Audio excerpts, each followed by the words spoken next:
Hello all, എല്ലാവർക്കും GK world and PSCയുടെ പുതിയൊരു അധ്യായത്തിലേക്ക് ഒരിക്കൽ കൂടി സ്വാഗതം. ഞാൻ ആഷ്ന ഷാജി. ഇന്ന് ഞാൻ വന്നിട്ടുള്ളത് ഇന്ന് നടന്ന 16/7/2022 നടന്ന 6th ലെവൽ, അതായത് അവസാനഘട്ട പ്രിലിംസ് പരീക്ഷയുടെ ആൻസർ കീ ഡിസ്കഷനുമായിട്ടാണ്. ഇത് ഞാൻ എടുത്തിരിക്കുന്നത് ക്വസ്റ്റ്യൻ പേപ്പർ കോഡ് C ആണ്. പൊതുവേ പരീക്ഷ എളുപ്പമായിരുന്നു. 16 സ്റ്റേറ്റ്മെന്റ് വൈസ് ആയിട്ടുള്ള ക്വസ്റ്റ്യൻസ് ഉണ്ടായിരുന്നു. എങ്കിൽ തന്നെയും ഇത് അത്ര ബുദ്ധിമുട്ടുള്ള ക്വസ്റ്റ്യൻസ് ആയിട്ട് നമുക്ക് തോന്നില്ല. അത്യാവശ്യം നിലവാരം എല്ലാ കുട്ടികൾക്കും അത്യാവശ്യം എളുപ്പമുള്ള ഒരു ക്വസ്റ്റ്യൻ പേപ്പർ ആയിട്ടാണ് നമുക്കിത് അറിയാൻ സാധിച്ചത്. അപ്പോൾ നമുക്ക് നോക്കാം. ഒന്നാമത്തെ ചോദ്യം എന്ന് പറഞ്ഞു കഴിഞ്ഞാൽ 2021 അന്തരിച്ച യശ്പാൽ ശർമ്മ ഏത് കായിക ഇനവുമായി ബന്ധപ്പെട്ടിരിക്കുന്നു? ക്രിക്കറ്റ്. ഇന്ത്യയിൽ ആദ്യത്തെ ട്രാൻസ്ജെൻഡർ ഫുട്ബോൾ ടീം സ്ഥാപിച്ച സംസ്ഥാനം ഏതാണ്? ഉത്തരം മണിപ്പൂർ. ഇന്ത്യയുടെ രണ്ടാമത്തെ ചാന്ദ്ര പര്യവേഷണ ദൗത്യമായ ചാന്ദ്രയാൻ 2 വിക്ഷേപിച്ചത് എന്നാണ്? 2019 ജൂലൈ 22. അടുത്ത ചോദ്യം, 2022 കേരളത്തിൽ നിന്ന് പത്മശ്രീ അവാർഡ് ലഭിച്ച സാമൂഹ്യ പ്രവർത്തക ആരാണ്? Option C KV Rabiya. കേരളത്തിലെ രണ്ടാമത്തെ മുഖ്യമന്ത്രി ആരാണ്? ഉത്തരം AR ശങ്കർ. കൊഴിഞ്ഞ ഇലകൾ ആരുടെ ആത്മകഥയാണ്? ജോസഫ് മുണ്ടശ്ശേരി. കേരള പാണിനി എന്നറിയപ്പെടുന്നത് AR രാജരാജവർമ്മ. 67ാമത് ദേശീയ ചലച്ചിത്ര പുരസ്കാരത്തിലെ മികച്ച ചിത്രം? ഓപ്ഷൻ ഡി മരക്കാർ അറബിക്കടലിലെ സിംഹം. COVID-19 തടയുന്നതിന്റെ ഭാഗമായി ഇന്ത്യയിൽ ആദ്യമായിട്ട് കർഫ്യൂ ഏർപ്പെടുത്തിയ സംസ്ഥാനം ഏതാണ്? ഉത്തരം പഞ്ചാബ്. മനുഷ്യ ശരീരത്തില് രക്തവുമായി ബന്ധപ്പെട്ട് ശരിയായ പ്രസ്താവനകൾ തിരഞ്ഞെടുക്കുക. 1ഉം 3ഉം. ഇനി അടുത്തത്, ഇന്ത്യയിലെ ശീത മരുഭൂമി ഏതാണ്? ഇന്ത്യയിലെ ശീത മരുഭൂമി എന്ന് പറയുന്നത് ലഡാക്ക് ആണ്. എവറസ്റ്റ് കൊടുമുടി സ്ഥിതി ചെയ്യുന്ന രാജ്യം? നേപ്പാൾ. ദേശീയ ജലപാത ബന്ധിപ്പിക്കുന്നത് Allahabad Haldia. Vishweshwara iron and steel work limited സ്ഥിതി ചെയ്യുന്നത് കർണാടക. ഏതു തരം കൽക്കരിയാണ് തമിഴ്നാട്ടിലെ നെയ്വേലിയിൽ കാണപ്പെടുന്നത്? ഉത്തരം വരുന്നത് ഏതാണ്? ലിഗ്നൈറ്റ് ആണ്. നെക്സ്റ്റ് 16ാമത്തെ ചോദ്യം, ഇന്ത്യയിലെ ഏറ്റവും വലിയ കൽക്കരിപ്പാടം സ്ഥിതി ചെയ്യുന്നത് ജാരിയ. ഇന്ത്യയിൽ ആദ്യമായി പെട്രോളിയം ഖനനം ചെയ്യുന്നത് എവിടെയാണ്? നമുക്കറിയാം, ഇന്ത്യയിൽ ആദ്യമായിട്ട് പെട്രോളിയം ഖനനം ചെയ്തത് ഡിഗ്ബോയ്.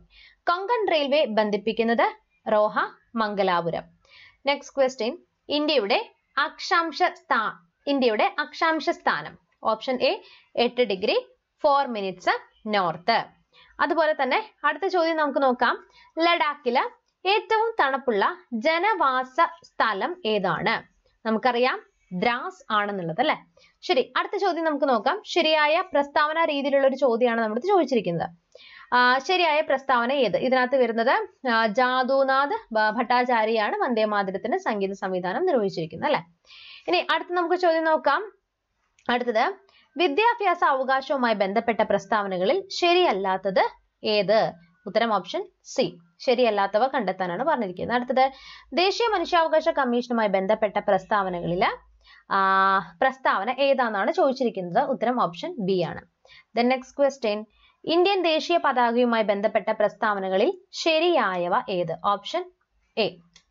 നെക്സ്റ്റ് ക്വസ്റ്റ്യൻ നോക്കാം. ദേശീയ ഗാനവുമായി ബന്ധപ്പെട്ട പ്രസ്താവനകളിൽ ശരിയല്ലാത്തവ ഏത്? ഉത്തരം ഓപ്ഷൻ ഡി ആണ്. കേന്ദ്ര വിവരാവകാശ കമ്മീഷനിൽ മുഖ്യ വിവരാവകാശ കമ്മീഷണറായി 2 വനിതകൾ ആര് എന്നാണ് ചോദിച്ചിരിക്കുന്നത്? ഓപ്ഷൻ എ സുഷമ സിംഗും ദീപക് സന്ധുമാണ് ശരിയുത്തരം. അടുത്തത്, ശരിയായ ജോഡി ഏതാണ്? ഇതിൽ പറഞ്ഞിരിക്കുന്ന എല്ലാം ശരിയാണ്. അടുത്ത ചോദ്യം നമുക്ക് നോക്കാം. ദേശീയ മുദ്രയുമായി അശോക സ്തംഭത്തെ അംഗീകരിച്ച വർഷം? 26 ജനുവരി 1950 ആണ് ശരിയുത്തരം വരുന്നത്. ഇനി അടുത്തത് 29ാമത്തെ ചോദ്യം, ഇന്ത്യൻ ഭരണഘടനയിലെ മൗലിക അവകാശങ്ങളുമായി ബന്ധപ്പെട്ട പ്രസ്താവനകളാണ് താഴെ നൽകിയിരിക്കുന്നത്. ഇവയിൽ ശരിയായവ കണ്ടെത്തുക എന്നുള്ളതാണ് നമ്മളിത് ചോദിച്ചിരിക്കുന്നത്. അപ്പൊ ഇതിൽ നമ്മൾ പറയുവാണെങ്കിൽ നമുക്ക് വളരെ എളുപ്പമുള്ളൊരു ചോദ്യ പേപ്പർ തന്നെയായിരുന്നു നമുക്ക് ഈ ഒരു പരീക്ഷയിൽ ചോദിച്ചിട്ടുണ്ടായിരുന്നത്. അപ്പൊ ഇതിനകത്ത് നമുക്ക് കോൺസ്റ്റിറ്റ്യൂഷൻ പൊതുവെ നോക്കുകയാണെങ്കിൽ കണക്റ്റഡ് ആയിട്ടുള്ള ഫാക്ട്സ് ഒക്കെ ഒരുപാട് വന്നിട്ടുണ്ട്. സെയിം റിപ്പീറ്റഡ് ആയിട്ടുള്ള ക്വസ്റ്റ്യൻസ് വന്നിട്ടുണ്ടായിരുന്നു. ഓക്കെ, അപ്പൊ എന്തായാലും ഇതിന്റെ ആൻസർ എന്ന് പറയുന്നത് ഓപ്ഷൻ ബി ആണ്. ഓക്കെ, അടുത്ത ചോദ്യം നമുക്ക് നോക്കാം. മൗലിക കടമകളിൽ ഉൾപ്പെടാത്തവ ഏത്? ഓപ്ഷൻ ഡി ആണ്. 3ഉം 4ഉം തെറ്റാണ്. അടുത്തത് 1928 സർദാർ വല്ലഭായ് പട്ടേൽ ഗുജറാത്തിലെ കർഷകർക്ക് വേണ്ടി സംഘടിപ്പിച്ച സത്യാഗ്രഹമാണ് ബർദോളി സത്യാഗ്രഹം. ഹോം റൂൾ പ്രസ്ഥാനവുമായി ബന്ധമുള്ള നേതാക്കളുടെ ശരിയായ ജോഡി തിരഞ്ഞെടുക്കുക. ഓപ്ഷൻ 1ഉം 2ഉമാണ് ശരി വരുന്നത്. 1ഉം 2ഉം വന്നിരിക്കുന്ന ഓപ്ഷൻ ഡിയിലാണ്. നോക്കാം. മുസ്ലിങ്ങൾക്ക് പ്രത്യേക നിയോജക മണ്ഡലങ്ങൾ അനുവദിച്ച നിയമമാണ് മിന്റോ മോർലി പരിഷ്കാരങ്ങൾ. Then ഗാന്ധിജി വെടിയേറ്റ് മരിച്ച വർഷം 1948 ജനുവരി 30. അടുത്ത ചോദ്യം നമുക്ക് നോക്കാം. അതിർത്തി ഗാന്ധി എന്ന പേരിൽ അറിയപ്പെട്ടിരുന്ന നേതാവ് ആരാണ്? ഖാൻ അബ്ദുൽ ഖാഫർ ഖാൻ. ചെമ്പഴന്തി ഗ്രാമത്തിൽ ജനിച്ച കേരളത്തിലെ സാമൂഹിക പരിഷ്കർത്താവാണ് ശ്രീനാരായണ ഗുരു. കേരളത്തിൽ ഉപ്പ് സത്യാഗ്രഹം നടന്ന സ്ഥലം പയ്യന്നൂർ.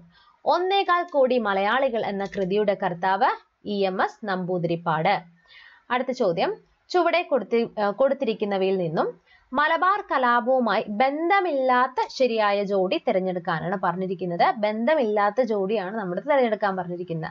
അപ്പൊ ഇതിനകത്ത് ബന്ധമില്ലാത്ത കാര്യങ്ങളാണ് ജാലിയൻ വാലാബാഗും അതുപോലെ തന്നെ ഓപ്ഷൻ 1ഉം 3ഉം അല്ലെ. ഇനി അടുത്തത് കല്ലുമാല സമരം സംഘടിപ്പിച്ച സാമൂഹിക നേതാവ് ആരാണ്? നമുക്കറിയാം ആരാണത്. അയ്യങ്കാളി. സവർണജാഥ. യെസ്, അത് മന്നത്ത് പത്മനാഭന്റേതാണ്. ഇനി താഴെ പറഞ്ഞിരിക്കുന്നവയിൽ കാലഗണനാ ക്രമത്തിൽ എഴുതാനാണ് പറഞ്ഞിരിക്കുന്നത്. ഉത്തരം വരുന്നത് വൈക്കം. ഓപ്ഷൻ ഡി വൈക്കം സത്യാഗ്രഹം, ഗുരുവായൂർ സത്യാഗ്രഹം, ക്ഷേത്രപ്രവേശന വിളംബരം, പാലിയം സത്യാഗ്രഹം. അടുത്തത് പുന്നപ്ര വയലാർ സമരം നടന്ന വർഷം 1946.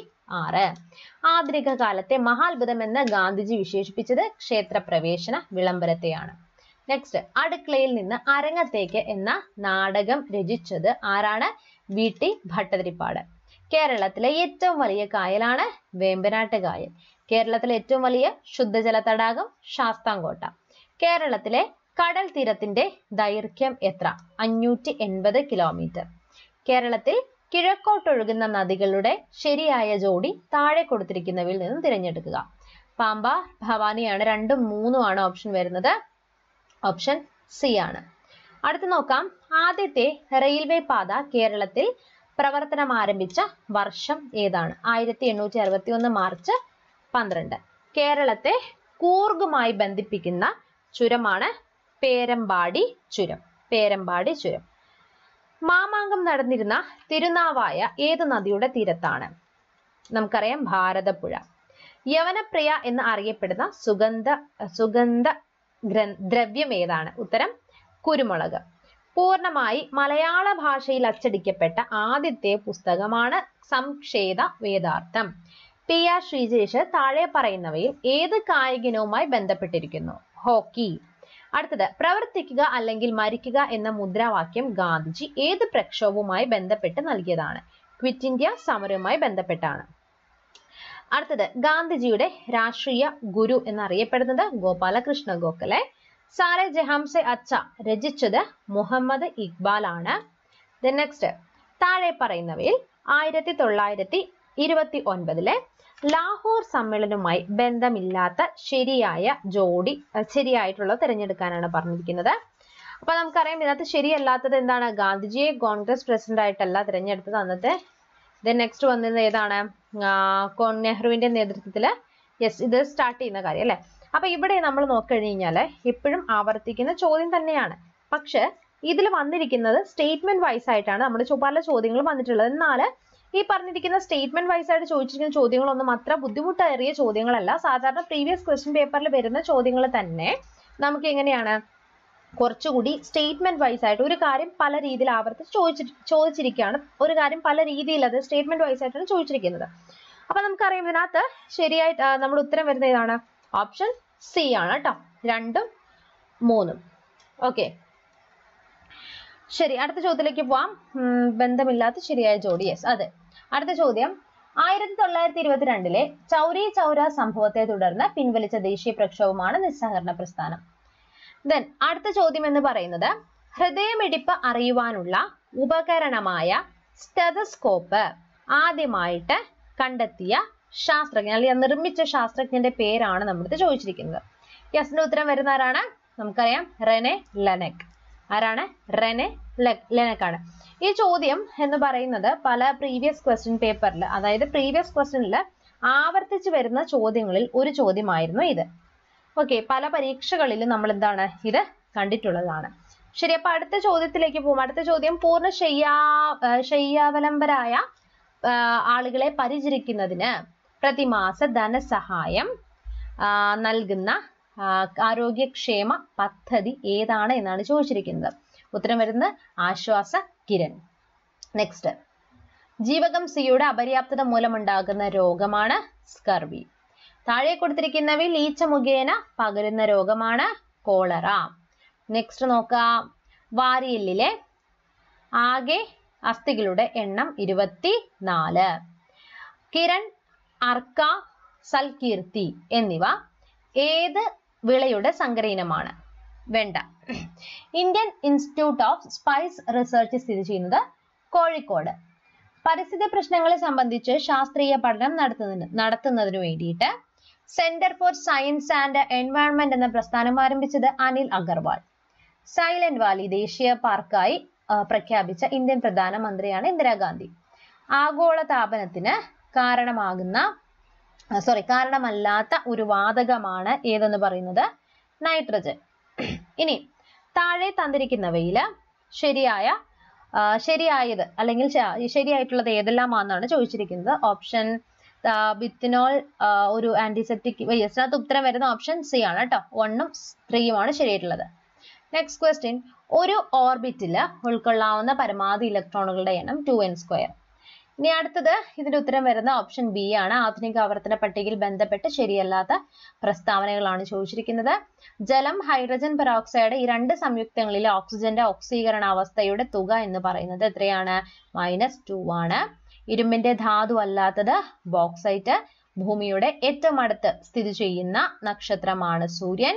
മാധ്യമത്തിന്റെ സഹായമില്ലാതെ താപം ഒരിടത്ത് നിന്ന് മറ്റൊരിടത്തേക്ക് പ്രവഹിക്കുന്ന രീതിയാണ് വികിരണം. ദെൻ താഴെ കൊടുത്തിരിക്കുന്ന ചലനങ്ങളിൽ ദോലന ചലനമല്ലാത്തത് സൂര്യനും ചുറ്റും ഗ്രഹങ്ങൾ ചലിക്കുന്നത് അല്ലെ. ഇനി അടുത്തത്, പ്രകാശം കടന്നു പോകുന്ന പാതയില് 3 സുതാര്യ വസ്തുക്കളാണ് വെച്ചിരിക്കുന്നത്. ഇവയെ സംബന്ധിച്ച് ശരിയായ പ്രസ്താവന എന്ന് പറയുന്നത് ഒന്നാമത്തത് ഗ്ലാസ് ഷീറ്റ്, ഇത് കോൺവെക്സ് ലെൻസ്, ഇത് കോൺകേവ് ലെൻസ് ആണ്. അടുത്തത്, ബലത്തിന്റെ യൂണിറ്റ് എന്ന് പറയുന്നത് എന്താണ്? ന്യൂട്ടൺ ആണ് അല്ലെ. ഇനി അടുത്ത ചോദ്യം, ഒരാൾ 1400 മാക്സ് ആണ് രൂപയ്ക്ക് വാങ്ങിയ സൈക്കിൾ 10% നഷ്ടത്തിൽ വിറ്റുവെങ്കിൽ വിറ്റ വിലയാണ് 1260. ആദ്യത്തെ 5 അഭാജ്യ സംഖ്യകളുടെ തുക എന്ന് പറയുന്നത് 28. 2/5, 3/4, 8/9, 5/7. ഇവയിൽ ഏറ്റവും വലിയ ഭിന്നസംഖ്യ എന്ന് പറയുന്നത് 8/9 ആണ്. ഓക്കെ ആണല്ലോ. നെക്സ്റ്റ് ക്വസ്റ്റ്യൻ നോക്കൂ, 54 km/h dash metre per second ആണ്. എത്രയാണ്? 15 metre per second. Next question, 2 സംഖ്യകളുടെ ലസാഗു 36, 6. ഒരു സംഖ്യ 12 ആയാൽ മറ്റേ സംഖ്യ എത്ര എന്നാണ് ചോദിച്ചിരിക്കുന്നത്? 18. ഒറ്റയാനെ കണ്ടെത്തുക. ഉത്തരം വരുന്നത് 125. Next, ABDCEFHG. ദെൻ നെക്സ്റ്റ്, ഈ കണക്ഷൻ വെച്ചിട്ട് അടുത്ത് കണ്ടുപിടിക്കാനാണ് പറഞ്ഞിരിക്കുന്നത്. ഓപ്ഷൻ സി ആണ്. ദെൻ 88ാമത്തെ ചോദ്യം, 4, 2, 1, 1/2. അടുത്ത സംഖ്യ എന്ന് പറയുന്നത് 1/4 ആണ് അല്ലെ. യെസ്, അടുത്ത ക്വസ്റ്റ്യൻ നോക്കാം. A = അധികം എന്ന് തന്നിട്ടുണ്ട്. B = ന്യൂനം എന്ന് തന്നിട്ടുണ്ട്. C ഗുണനം ആയാൽ 20CB, 20C3A6B15ന്റെ വില എന്ന് പറയുന്നത് 51. അരുൺ ഒരു വരിയിൽ നിന്ന് മുന്നിൽ നിന്നും 17ാമതും പിന്നിൽ നിന്നും 14ാമതുമായാൽ ആ വരിയിലെ ആകെ ആളുകളുടെ എണ്ണം എന്ന് പറയുന്നത് 30. അടുത്ത ചോദ്യം, 10 വർഷം മുൻപ് അച്ഛന്റെ പ്രായം മകന്റെ പ്രായത്തിന്റെ 4 മടങ്ങായിരുന്നു. ഇപ്പോൾ മകന്റെ പ്രായം 24 വയസ്സാണെങ്കിൽ അച്ഛന്റെ ഇപ്പോഴത്തെ പ്രായം 66. അനിൽ 40 മീറ്റർ കിഴക്ക് ദിശയിലേക്ക് നടന്ന ശേഷം വലത്തോട്ട് തിരിഞ്ഞ് 50 മീറ്റർ നടന്നു. പിന്നീട് ഇടതുവശത്തേക്ക് 40 മീറ്റർ നടന്നു. ഇപ്പോൾ അയാൾ പുറപ്പെട്ട സ്ഥലത്ത് നിന്നും ഏത് ദിശയിലാണ് ഉള്ളത്? തെക്ക് കിഴക്ക്. നെക്സ്റ്റ്, താഴെ തന്നിരിക്കുന്നവയിൽ പദങ്ങളെ അർത്ഥവത്തായി ക്രമീകരിക്കുക. എളുപ്പമുള്ള ഒരു ചോദ്യമാണ്. എന്താണ്? ആദ്യം വരുന്ന വിത്ത്, ചെടി, ദെൻ മരം, തടി, മേശ. അടുത്തത് b equal to 2. ബാഗ് എന്നത് 10 ആയാൽ ബുക്ക് എന്നത് 4 3. ഓക്കെ, അടുത്ത ക്വസ്റ്റ്യൻ. താഴെ കൊടുത്തിരിക്കുന്ന വാക്കുകളെ ഇംഗ്ലീഷ് നിഘണ്ടുവിനെ പോലെ ക്രമീകരിച്ചാൽ നാലാമത് വരുന്ന വാക്ക് എന്ന് പറയുന്നത് ഏതാണ്? ഉത്തരം വരുന്നത് ഓപ്ഷൻ എ ക്ലൗഡ്. ഇനി 96ാമത്തെ ചോദ്യം. Root of 1.44 equal to 1.2. അടുത്തത്, ഒരു ക്ലാസ്സിലെ 30 കുട്ടികളുടെ ശരാശരി വയസ്സ് 40 ആണ്. ടീച്ചറെയും കൂട്ടിച്ചേർത്തപ്പോൾ ശരാശരി 11 ആയി. ടീച്ചറുടെ വയസ്സ് എത്ര എന്നാണ് ചോദിച്ചിരിക്കുന്നത്? Option D. 7/8 തുല്യമല്ലാത്തത് ഏത്? Option C. 2, 4, 8, 7 എന്നിവയുടെ ലസാഗു എത്ര എന്നാണ് ചോദിച്ചിരിക്കുന്നത്? 56. യെസ്. അടുത്തത് 1.363 പ്ലസ് 8.965 പ്ലസ് 0.0354 പ്ലസ് 0.00068. അപ്പോൾ ഇതിന്റെ ഉത്തരം വരുന്നത് ഇതാണ്, ഓപ്ഷൻ സി ആണ്. ഓക്കെ, അപ്പോൾ ഇവിടെ നമ്മൾ ഇന്ന് ചർച്ച ചെയ്തിട്ടുണ്ടായിരുന്നത് 2022 ഇന്ന് നടന്ന PSC പരീക്ഷയുടെ ആൻസർ കീ ഡിസ്കഷൻ ആണ് ചെയ്തിട്ടുണ്ടായിരുന്നത്. അപ്പോൾ ആർക്കെങ്കിലും എന്തെങ്കിലും സംശയങ്ങളോ അല്ലെങ്കിൽ എന്തെങ്കിലും ഉണ്ടെങ്കിൽ ജസ്റ്റ് ഞാൻ അത് പ്രൊവിഷൻ പെട്ടെന്ന് തന്നെ ആൻസർ ചെയ്ത് നോക്കി നമ്മൾ അപ്ലോഡ് ചെയ്യുന്നതാണ്. അപ്പോൾ എന്തെങ്കിലും സംശയങ്ങൾ അതുപോലെ എന്തെങ്കിലും നിങ്ങൾക്ക് ഒബ്ജക്ഷൻ ഒക്കെ ഉണ്ടെങ്കിൽ നമ്മുടെ കമന്റ് ബോക്സിൽ ഒന്ന് കമന്റ് ചെയ്യുക. ഒപ്പം തന്നെ ക്ലാസ് വീഡിയോ കാണുന്നവർ കമന്റ് ബോക്സ് കൂടി ഒന്ന് കമന്റ് ചെയ്യുക. എന്തെങ്കിലും ആൻസേഴ്സ് കറക്ഷൻ ഉണ്ട് എങ്കിൽ ഞാൻ അതിലത് പിൻ ചെയ്ത് വെക്കുന്നതായിരിക്കും. അപ്പോൾ ഇതുപോലെയുള്ള വീഡിയോസ് ആയിട്ട് ഞാൻ വീണ്ടും വരുന്നതായിരിക്കും. Till then bye. അപ്പോൾ ആദ്യമായിട്ട് ചാനൽ കാണുന്നവരാണെങ്കിൽ ചാനൽ ഒന്ന് സബ്സ്ക്രൈബ് ചെയ്ത് വെച്ചോളുക.